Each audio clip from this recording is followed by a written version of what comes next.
morning and welcome to PV Legal's daily newsletter. Today, we bring you a landmark judgment from the Bombay High Court, one that took nearly 30 years to reach its final conclusion, but in doing so, has authoritatively settled a critical question of Indian maritime and port law.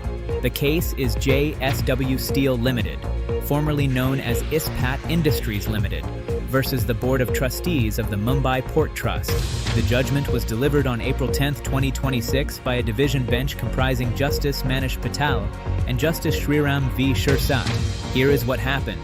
The petitioner, JSW Steel, needed to import iron ore for its steel plant at Dolvi, Raigad. Since large vessels could not dock at its private jetty at Daramatar, the cargo had to be ferried through smaller barges across Mumbai harbor waters, a process called lighterage.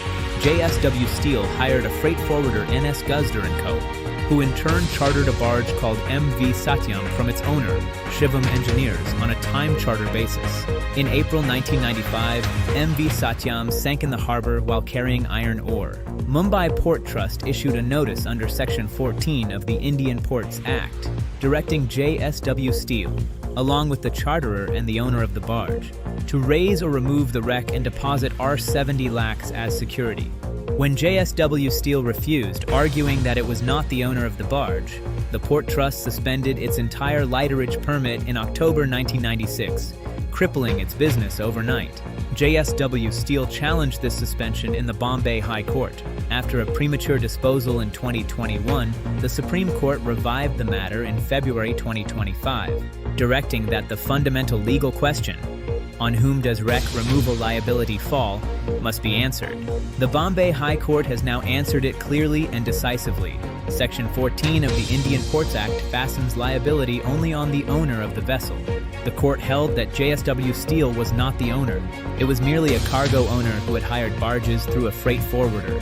The barge MV Satyam was owned by Shivam Engineers and chartered by NS Guzder on a time charter, where the master, crew, and commercial control of the vessel remained with the owner, not JSW Steel. The Port Trust tried every argument available. It called JSW Steel a disponent owner. It invoked Sections 10 to 12 of the Ports Act. It cited the Merchant Shipping Act, and it even raised the polluter pays principle. The court rejected every single one of these arguments, holding that none had any foundation in the pleadings, the affidavits, or the facts on record. The result? The writ petition stands allowed. The suspension order of 1996 is set aside, and Mumbai Port Trust is directed to return Rupees 4 crores, the deposited amount with accrued interest to JSW Steel within 6 weeks. The takeaway for practitioners and businesses is powerful. A cargo owner who hires vessels through a charterer does not thereby become the vessel's owner under port law.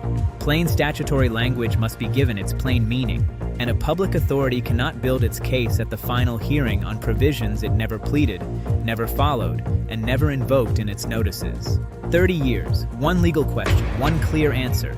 This is your host signing off for PV Legal's daily newsletter. Stay informed, stay vigilant.